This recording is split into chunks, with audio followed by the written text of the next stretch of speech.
최경영의 최강 시사. 네, 오랜만에 만납니다. 이준석 전 국민의힘 대표 자리하셨습니다. 안녕하십니까? 네, 안녕하세요. 예, 팬들이 많이 기다리고 계시네요. 네. 예, 한미일 정상회담 이야기부터 해보겠습니다. 네. 예, 어떻게 서로 간의 이득은 다 챙겼다고 보십니까? 아마 지금 뭐 각국 정상들 국내에선 정치적 위기 상황들입니다. 지금 반농담조로 그 한미일 정상 세세 지지율 합쳐서 100이 안 나오는 상황인데. 예. 그러네. 네, 예. 그런 상황이기 때문에 각자 여기서 각자의 국익을 추구할 수밖에 없는 상황이었다. 예, 지금 남을 위해서 뭐 이타적으로 나설 상황이 아니다. 100이 살짝 넘는 그 결과도 있을 것 같으니까. 네. 예, 100 안팎이라고 해두죠. 이것도 여론조사 언급한 거로 쳐야 되나요? 예. 예, 어쨌든 그래서 예, 약간 불안해져가지고 예, 100이 뭐 조금 100에서 110 사이라고 하죠. 예, 그러면. 100에서 110 사이. 예, 그래서 예. 저는 굉장히 서로 이기적인 그런 협상을 했을 것이다라는 기대가 있습니다. 그러네. 그래서 저는 그럴 수밖에 없네. 우리나라도 예. 이기적으로 협상에 임했기를 바랍니다. 왜냐하면 지금까지 윤석열 정부 들어선 뒤에 저는 한미일 간의 외교를 강화하는 방향성이라고 하는 것은 예. 보수 입장에서 보면은 상당히 뭐 의미가 있는 행보라고 평가를 합니다. 그렇기 때문에 다만 지금까지 그 수행에 있어가지고 왜 일본 측은 우리가 통큰 행보를 보인 것만큼의 화답이 없느냐가 이제 국민들이 많이 의아해하는 부분이거든요. 그렇죠, 그렇죠. 저는 그래서 그 부분에 있어가지고 우리도 좀 이제 챙길 것을 챙겨야 된다. 저는 이런 생각이 듭니다. 일본 측의 화답은 뭐가 있을까요? 위안부 문제나 이런 것들에 관한 발언? 그렇죠. 역사 예. 문제나 이런 것에 대해서 언급할 수도 있겠고 예. 사실 일본 입장에서는 그게 가장 솔직히 싸게 먹히죠. 경제적으로는. 말만 하면 되니까. 네. 그렇지만 예. 그들 입장에서는 정치적인 또 문제가 결부되어서 쉽게 하기는 어려울 것이고요. 그렇죠. 그럼 깎이네. 그런 경제적인 협력이나 이런 것들도 사실 일본 입장에서는 충분히 우리를 배려하면서 살 수 있는 것들이 있거든요. 예. 후쿠시마 오염수 문제 같은 경우에도 제가 얼마 전까지 순천에 있지 않았습니까? 예. 그럼 남해안 지역 같은 경우에는 어민들이 실제 이제 피해를 입기 시작했습니다. 예. 방류에서 피해를 입는 것이 아니라 방류가 예측되니까 수산물 소비가 준다든지 이런 것 때문에 업종 전환을 해야 되고 이런 상황도 있어요 지금. 그러니까 제가 순천만에 이제 이 별량면 쪽에 어촌게장 하시는 분을 만나서 식사를 했는데 예. 이분의 고민은 그거예요. 원래는 바닷물을 끌어들여 가지고 새우 양식을 하는 분인데 그럼 나 이제 이거 논에서 예, 섬진강물로 바꿔가지고 민물새우로 바꿔야 될 것 같다. 뭐 이런 진지한 고민을 하고 있거든요. 진짜 그러니까 현실이네. 정부에서는 자꾸 괴담을 믿는 자와 아닌 자 이렇게만 나누거든요. 그런데 이분들은 괴담이나 과학 이런 거 한 게 없어요. 본인은 이미 비즈니스적으로 타격이 오기 시작한 거예요. 그러니까 팔리느냐 안 팔리느냐. 그렇죠. 이 사람은 뭘 믿어서가 아니라 소비자들이 그렇게 반응하는데 어떻게 했습니까? 그렇지. 그렇기 때문에 그럼 이런 부분에 대해서는 일본 정부가 우리가 요구할 수 있는 거죠. 예를 들어 이런 식의 수산물 피해에 대해 가지고는 뭐 우리는 가만히 있었는데 니네가 야기한 거 아니냐. 그렇지. 그럼 앞으로 향후에 예를 들어 남해안 지역의 수산물 같은 경우에는 한 5년 정도는 일본에서 제값을 보고 구매하든지. 아니 그리고 실제로 그쪽 지역의 어민들에게 뭐 7천억 원인가 기금을 조성을 해가지고 뭐 해준다는 거 아니에요? 그렇죠. 근데 그 사람들은 그게 사실 그게 세부 항목으로 들어가게 되면은 아까 말했던 것처럼 누군가는 시설 이전을 해야 될 수도 있고 그렇죠. 그 산정이 되게 복잡해지거든요. 그러니까 저는 깔끔하게 예를 들어 일본 측에다가 우리가 요구는 할 수 있잖아요. 여기에서 전혀 어떤 매출이나 이런 거에 손실이 없도록 우리가 수매하든지 아니면 손실금을 보전하든지 해라를 당연히 안 해주겠지만은 요구사항으로선 걸고 시작할 수 있는 거거든요. 그렇죠. 그런 액션이 사실 지금 국내에서 우리는 너무 일본한테 요구하는 게 없는 거 아니냐라는 그런 국민들의 인식을 좀 희석시킬 수 있는 건데 그런 게 좀 약합니다. 근데 미국에 대해서도 경제적인 부분에서 칩스랄지 그 칩스 관련된 반도체 관련 법안 그리고 IRA랄지 그거는 한 1년 전부터 우리가 타격을 많이 받으니까 이건 뭐 어떻게 우리 위주로 좀 해달라라는 요구가 많았잖아요. 경제에서는. 그렇죠. 그런데 이제 여기서 이제 저희가 보이는 게 뭐냐면은 그 미국은 사실 자신의 동맹국들 또는 또 준동맹국들과 같이 일할 때 최근에는 중국에 대해서 어떤 대응을 할 때는 협력을 굉장히 강화를 많이 합니다. 그렇죠. 예를 들어 우리가 잘 알고 있는 뭐 오커스 이런 것들도 중국에 대한 대응 조치로 해석되기 때문에 뭐 원자력 잠수함을 예를 들어서 도입할 수 있게 한다든지 이런 호주에게 어느 정도의 기회를 열어주는 거거든요. 저는 그래서 이번에 한미일 간의 협의 중에서 중국을 대상으로 한 조치들 같은 경우에는 굉장히 적극적으로 논의되었을 것이다. 다 됐어요. 그러니까 네, 그렇게 생각하고 다만 이제 아까 말했던 것처럼 다 해서 지지율 합이 100에서 110 사이인 분들이기 때문에 바이든 정부는 계속 국내 산업 진흥에 대해 가지고 계속 그 국내에서 질문을 받고 있거든요.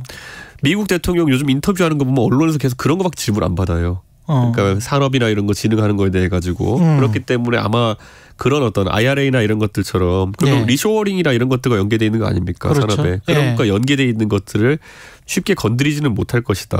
뭐 이건 그렇겠네요. 예측되는 사안이죠, 이거는. 그렇겠네요. 근데 우리 같은 경우에는 사실은 중국에게 충분히 이제 많이는 못 팔 것 같은데 미국이나 다른 쪽에서 충분히 그러면 팔면서 그거를 좀 서로 간에 플러스 마이너스가 비슷하게 돼야 우리 입장에서는 이제 이익이 된다거나 아니면은 최소한 균형이라도 맞을 것 같은데 지금 상황은 미국 그 전 세계가 미국에 수출하는 비중에서 우리가 차지하는 비중이 동남아랄지 이런 나라들이 비약적으로 발전하는 만큼 우리는 그렇게는 안 된단 말이죠. 이미 우리 산업이 이제 수출 정체기에 들어오는 건 사실이고 그런데 그거는 뭐 어느 나라든지 산업화 과정에서 2차 산업에 어쨌든 정체가 오는 시점은 있는 거고요. 그렇죠. 저는 근데 이제 대통령께서도 이 부분에 노력을 하고 있다는 들었어요. 그런데 다만 아까 말했던 것처럼 바이든에게는 지금 재선이 더 급한 거죠. 바이든에게는. 중국은 어떻게 달래야 될까요? 아니면 뭐 어떻게 해야 될까요? 중국은 저희가 솔직히 2010년대까지 해가지고 중국 특수를 누리면서 굉장히 성장한 건 맞는데 그렇죠. 지금 중국의 경제 상황은 다들 아시는 것처럼 우리 못지않은 출산율 저하로 고생하고 있고 그렇죠. 그래서 중국이 예전처럼 인구가 늘어나면서 경제가 성장하고 그에 따라서 소비가 충분히 늘어나고 이런 상황은 기대하기 어려울 것 같아요.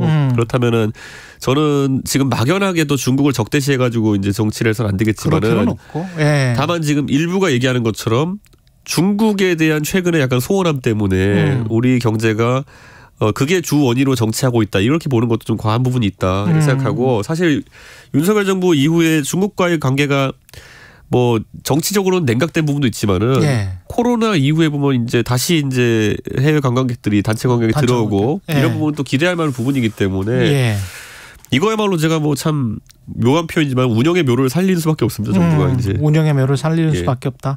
북한은 이 상황을 오히려 즐기고 있을 것이다. 한쪽 전문가들은 그렇게 이야기를 하는데 놀라울 만큼 그런데 북한마저도 북한도 지금 여기 있어가지고 중국과 러시아가 서로 자기 코가 석자기 때문에 뭔가 이득을 볼 상황을 만들지 어렵다는 것이 이제 외교관에서 나오는 이야기고. 저는 이런 생각이 듭니다. 이제 한미일 군사동맹이라고 하는 것이 그에 가깝게 예를 들어 가게 된다고 하더라도 일본의 관심사는 중국일 테고요. 우리의 관심사는 북한일 테고요. 그렇죠. 미국의 관심사는 아마 중국일 겁니다. 북한과 유사시에 있어가지고 예를 들어 우리 탄도미사일 같은 경우에도 일본 넘겨가지고 태평양 쪽으로 쏘고 이런 것들은 일본이 탐지하는 자산이라는 것들이 굉장히 중요하고 하겠지만은 요격하는 자산이 중요하겠지만은 우리에 대한 위협에 대해서는 사실 일본의 조력은 뭐 제한적일 거거든요. 그런데 이제 이런 상황 속에서 과연 이 한미일 삼각동맹이라는 것이 어떤 목표를 지향하면서 갈 것이냐. 이거는 약간 좀 만약 현실화된다 하더라도 아직 현실화되진 않았지만 우리가 생각했을 때는 북핵에 도움이 되는 방향으로 가고 싶어 할 것이고. 그렇죠. 그런데 나머지 국가들이 봤을 때는 대중국 전략이 있어서 도움이 되길 바랄 것이고 이게 비슷한 것 같으면서도 약간 차이가 있을 겁니다. 오염수 방류는 서둘러 달라라는 한국 정부의 비공식 요청이 있었다는 아사히 신문 보도가 있었습니다마는 정부는 사실이 아니라고 하고 있고. 저는 저는 제가 대한민국 국민으로서 절대 이런 건 믿고 싶지도 않고요. 아사히 신문의 보도? 있어서도 안 되는 일이고. 그런데 공교롭게도 5월 달에 기억하시겠지만은 아사히 신문보다 훨씬 제가 봤을 때 소규모 언론사인 것 같은데 윤석열 대통령이 리투아니아 갔다가 우크라이나 갈 것이라는 거를 그 일본 언론에서 단독을 낸 적이 있었어요. 아, 그래요? 옛날에 낸 적이 있었어요. 5월 달에. 그래서 많은 사람들이 뭐 설마 그리고 이제 당연히 한국 정부에서도 부인을 했죠. 당연히 부인한 게 맞고요. 대통령이 안전과 직결된 문제니까. 그렇죠. 일정은 사실은 안 되죠. 그런데 어떻게 그러면 그 언론은 그걸 입수했을까. 혹시 우리 정부에 줄이 닿는 일본에 굉장히 정보력이 좋은 사람들이 있는 게 아닐까. 그래서 혹시 이 문제 같은 경우에도 사실 그런 일이 있었을지도 모르니까. 그렇죠. 저는 굉장히 이건 조심스럽지만은 앞으로 이 정보 관리도 잘해야 된다. 예, 그런 생각입니다. 예. 8595님이 이준석 대표님 감기 걸리셨나요? 하면서 예. 건강 걱정을 해주셨는데. 비염기가 있습니다. 예. 신도훈님은 1교시 한국정책론 예. 이준석 강의 굿굿. 예, 국내 정치론으로 들어가 보겠습니다. 준님이 JUN님이 여의도 재건축조합 파이팅 이렇게. 여의도 재건축조합 잘 되고 있습니까? 지금 어제 한 3만 5천 명 됐을걸요. 구독자 수. 구독자 수. 예. 예. 빨리 클 수 있도록 우리 최강시사 청취자분들께서도 예. 많이 구독해 주십시오. 예. 여의도 재건축조합. 일라디오가 뭐 120만이 넘습니다. 좀 버스 좀 타야겠습니다. 예. 국내 정치와 관련해서 여쭤볼 말이 많은데 가장 먼저는 언론 관련해서 이동관 방통위원장 후보자 인사청문회인데 뭐 예상대로 그렇게 진행된 겁니까? 그러니까 저는 솔직히 민주당이 요즘 의정 활동하는 거 보면은 여기도 정신이 없다. 그러니까 사실 있던 거 좀 재탕삼탕하는 분위기 강했고, 그리고 이제 학폭 관련해 가지고는 민주당이 이미 테이블 위에 올라 있는 주제에도 불구하고 뭐 공약을 제대로 하지 못했다. 뭐 그런 생각이 들고요. 저는 뭐 이동관 오히려 후보자에게 청문회를 통해 가지고 향후 어떤 정책을 할지에 대해 가지고 미리 좀 이 민주당 입장에서는 지뢰를 심어놓는 게 중요할 것이다 이렇게 생각했거든요. 어떤 공약을 약속할 수 있게. 이런 상황이 있으면 이렇게 할 겁니까? 이런 상황이 있으면 이렇게 할 겁니까? 이런 걸 해가지고 나중에 그런 걸 활용할 수 있는 지뢰들을 깔아놓는 게 아마 민주당 입장에서 좋은 전략이었을 텐데. 그러네. 그러지도 못했어요. 그렇지. 그래야 나중에 당신이 이렇게 이야기를 했고 이렇게 공명정대하게 하기로 했는데 왜 지금 이렇게 하십니까?라고 이제 물어볼 수 있는 거 아니에요? 그렇죠. 왜냐하면 이동관 후보자가 언론과 언론인을 처음 하는 것도 아니고 예전에 했던 그런 일들 때문에 예상되는 지금 약간 상황들이 있거든요. 그럼 그거에 대해 가지고 명확하게 답변을 받는 것들이 중요했는데 뭐 학폭의 온정신이 팔려가지고 그거 제대로 파지도 않았던 것 같은데 그거를 하다가 그냥 끝나버렸어요. 그러니까 앞으로도 그러면 언론사에 마음에 안 들면 문제 보도 같은 거를 정리를 해서 조치 결과 뭐 이렇게 보고를 대통령이 할 겁니까? 이렇게 물어보면. 그렇죠. 그러면은 당연히 거기서 말이 남게 되는 것이고 나중에 그런 행동이 있었을 때 지적할 수 있는 가장 강한 근거가 되는 것인데 뭐 지금 그걸 한다 그러면 더 문제고요. 그거는. 그렇죠. 그러니까 그래서 좀 전략적인 마인드가 부족했다 청문회에서 그런 생각입니다. 하버드 나오셔서 관련과는 아니지만 미국의 이제 미디어 스핀이라는 말도 있고 스핀 닥터라는 말도 실제로 있습니다. 근데 이제 저는 저널리즘 전공이라서 이 스핀 닥터는 좀 부정적으로 묘사를 할 때 많이 쓰거든요. 근데 이제 스스로 스핀 닥터라고 그랬단 말이에요. 본인이 이제 홍보 수석하는 거를. 근데 미국에서 가장 오래된 저널리즘 대학원의 PR 그 건물에 가보면 그 밑에 그렇게 써져 있어요. PR은 진실을 밝히는 것이라고. PR이나 홍보도 진실이거든요. 그렇죠. 그 업무를 하는 사람들도 그렇게 스스로 생각하면서 사명감을 갖고 있고. 그렇죠. 근데 본인 스스로를 홍보 업무를 하기 때문에 스핀닥터라고 하는 거는 저는 미국에서 저널리즘을 배운 입장에서는 이거는 뭔가라는 생각이 들더라고요. 저는 청문회 전이긴 하지만은 이동관 후보자가 이제 공산당 기관지 같은 언론 발언을 한 적이 있어요. 그러니까 저는 근데 이 발언을 들으면서 공산당 기관지로 연상시키는 곳이 어딜까 우리나라에서. 근데 이제 잘 생각해 보면 공산당은 집권 세력이거든요. 그렇죠. 공산국가에서는 공산당이 집권 기관이거든요. 영원히 집권 세력이죠. 그러니까 공산당 기관지라는 건 집권 세력에 아부하는 언론을 얘기하는 것일 거고 그러면은 이동관 후보자가 공산당 기관지에 대해서 상당한 문제의식 갖고 있다는 거는 우리나라에서도 대통령에게 아니면은 권력자에게 아부하는 언론에 대해 가지고 일침을 가한 것으로 보인다.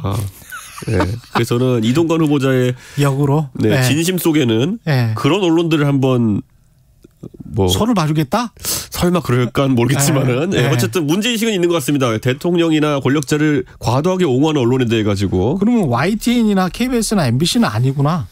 안심해도 돼요? 최강시사는 아닌 것 같아요. KBS 전체적으로 제가 들여다볼 시간은 없고 그런데 공산당 기관지는 아니십니다. 제가 봤을 때. 근데 이제 그 최근에도 YTN의 네. 형사고소 손해배상 청구 네. 뭐 3억 물론 네. 이제 법원에서는 안 받아들여집니다. 네. 보통 이런 경우는 이 정도 액수는 절대 나오지를 않습니다. 설사 YTN 그러니까 뭐 사진 잘못 썼다 이런 건데 네. 잘못을 했더라도 예전에 네. SBS에 보면은 네. 뭐 저는 당연히 저도 방송국을 많이 들으니까 네. 실무자선에서 이제 요즘 구글 같은 데서 사진 찾고 이러다가 잘못 찾고 이런 경우도 있기 때문에 실무자선의 오류라고 보는데 노무현 대통령의 사진을 좀 희화화된 사진을 합성해가지고 물의를 긴 적이 있었죠. 일베 사진 뭐 어쩌고 저쩌고. 그렇죠. 예. 그러니까 왜냐하면 그때 구글에 검색하면은 일베에서 의도적으로 노무현 대통령 희화화해서 합성한 사진이 위에 뜨고 이러기 때문에 맞아요. 좀 시간에 촉박한 그런 작업자들 같은 경우에는 대충 그 사실 대학교 로고도 막 일베 로고 들어가 있는 대학교 맞아. 로고 써가지고 문제되고 이렇게 하잖아요. 그런데 저는 그런 상황에서 어느 누가 거기다 대고 과도한 손해배상을 물렸다는 얘기를 들은 적이 없어요. 사실 전직 대통령의 명예를 훼손하는 건은 사실 굉장히 중차대한 건인데도 불구하고 예. 거기서 유족 측에서 과도한 손해배상을 물렸다는 얘기 못 들었거든요. 그래서 저는 이번에 YTN에서 만약 이거를 의도적으로 했다는 게 확실하고 그리고 우리 모르겠다. 배째라 이런 것도 아니고 예. 결국에는 본인들도 실수를 인정하고 있는 상황 속에서 이렇게 가는 거는 좀 의아하긴 하다. 예. 네. 근데 그 청문회에서 보여준 이미지랄지 이런 것들이 뭐 YTN 손해배상 소송도 그렇고 정신 먹고 와서 네. 생각해 보겠다. 정신 먹을 때 생각해 보겠다. 뭐 이런 것들 있지 않습니까? 네. 이런 것들이 이미 아무리 됐다는 게 거의 확정됐지만 좀 그래도 좀 겸손하게 이야기하는 게 낫지 않았을까요? 그러니까 이동관 후보자도 본인에 대한 공격이 지속되니까 네. 감정적으로 격해질 수는 있겠죠. 네. 그래서 저는 뭐 그런 부분 때문에 나온 거라 생각하는데 그런데 제가 봤을 때는 지금 상황에서 득이 되는 발언은 아니었겠죠. 그거는. 그렇죠. 예.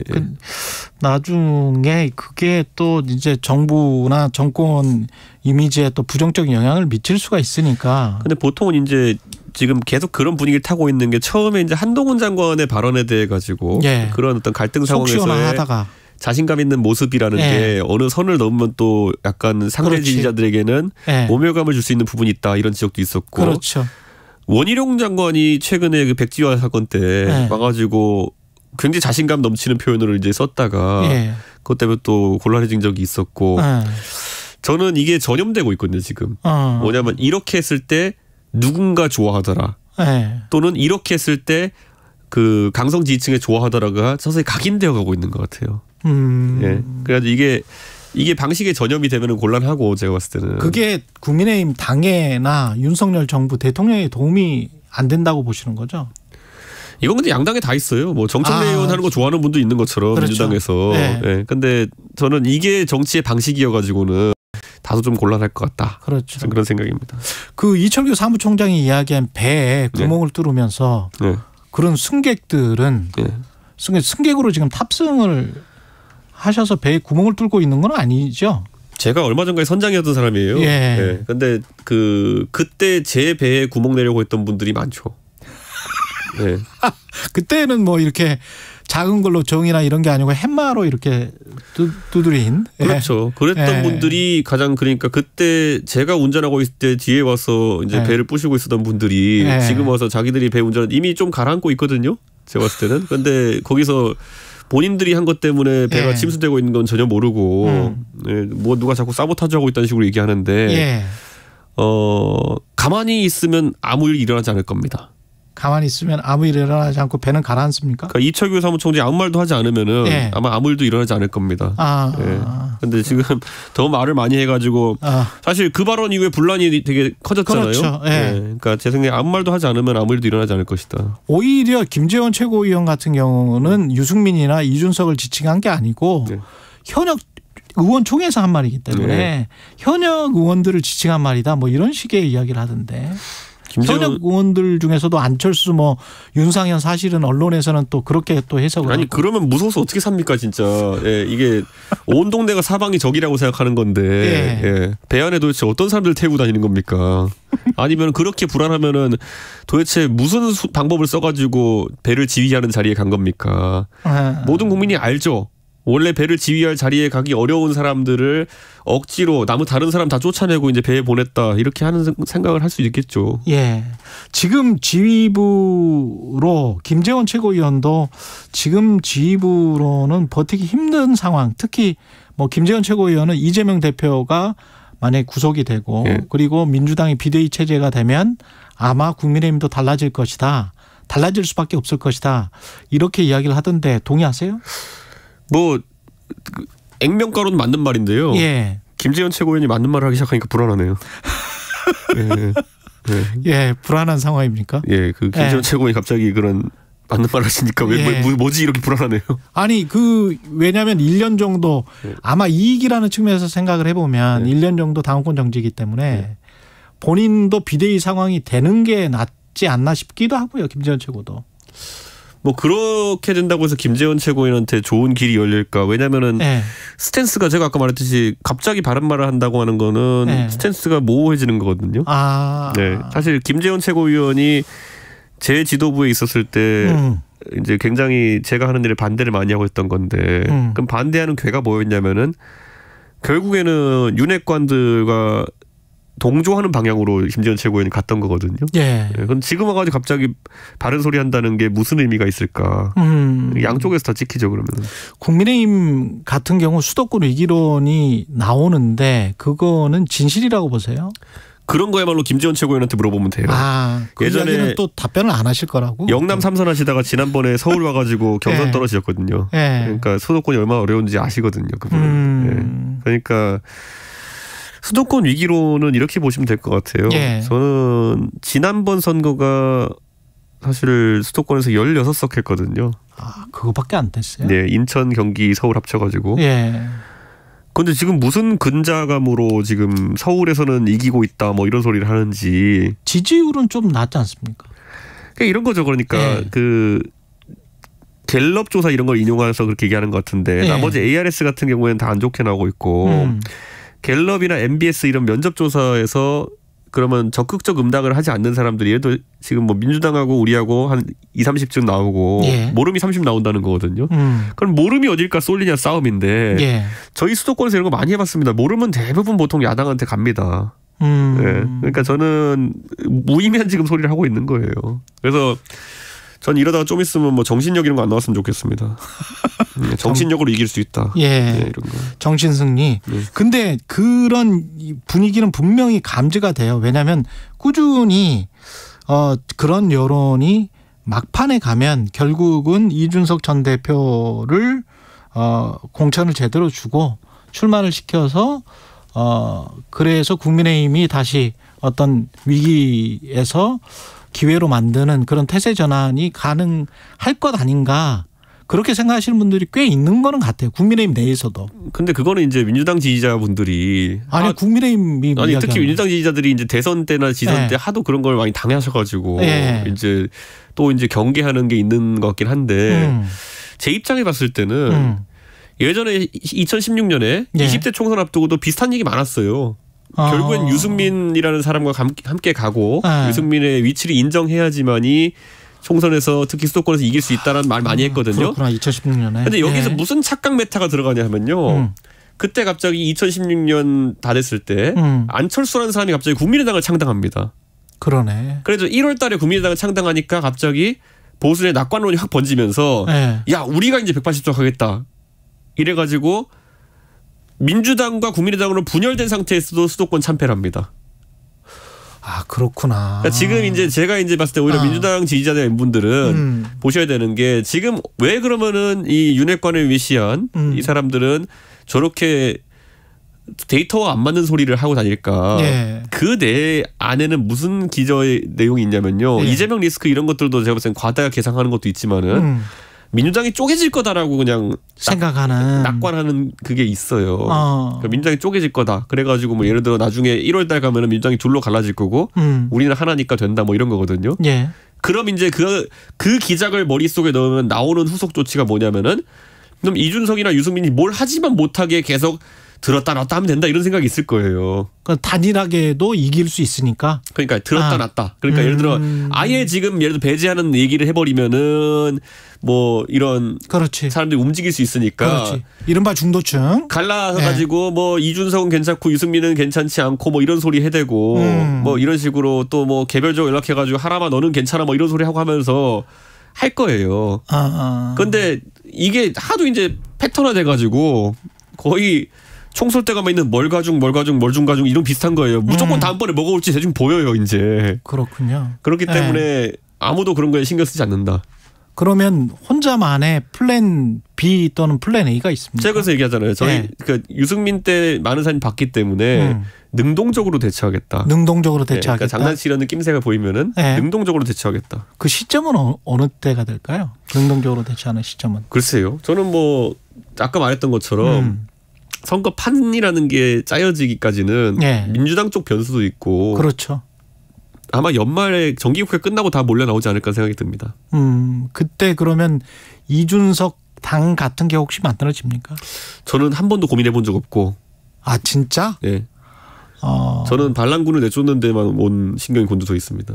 아 반란군을 내쫓는 데만. 네. 그래서 국민의힘에 다시 무혈 입성하겠다 뭐 이런? 아니죠. 예. 유혈 입성? 유혈 입성해도 되죠. 어느 정도는 다 쳐내고 입성을 하겠다. 그래야죠. 예. 그 가능성은 어떻게 보세요? 글쎄요. 저는 뭐 이런 표현을 쓰겠습니다. 뭐는 뭐 죽을 것 같으면 다 합니다. 다들. 아 죽을 것 같으면. 그러니까 예전에 보면은 2011년에 제가 비대위로 정치 시작할 때도 그때 뭐였냐면은 오세훈 서울시장 이 사퇴하고 나가지고 치러진 그 12.6 재보궐선거에서 나경원 후보가 박원순 시장한테 지면서 그때 보수가 야 이러다간 우리 6개월 뒤 총선에서 박살나겠다. 그러니까 그때 멀쩡한 홍준표 대표를 끌어내립니다. 그래가지고 박근혜 비대위가 서게 되면서 그때 제가 정치를 시작한 거거든요. 자 그럼 여기서 우리가 한 가지 또 재미있는 게 뭐냐면은 공교롭게 비슷한 시기에 10월 달에 10초 남았어요. 강서 재보궐선거가 뜹니다. 후보 안 내려고 날릴 겁니다. 당에서는. 왜냐 그때랑 비슷한 결과가 나올 테니까. 알겠습니다. 여기까지 듣겠습니다. 시간이 아쉽네. 이준석 전 국민의힘 대표였습니다. 감사합니다. 해마다 여름철이면 장마와 집중호우 등으로 많은 피해가 발생합니다. 집중호우가 시작되면 라디오나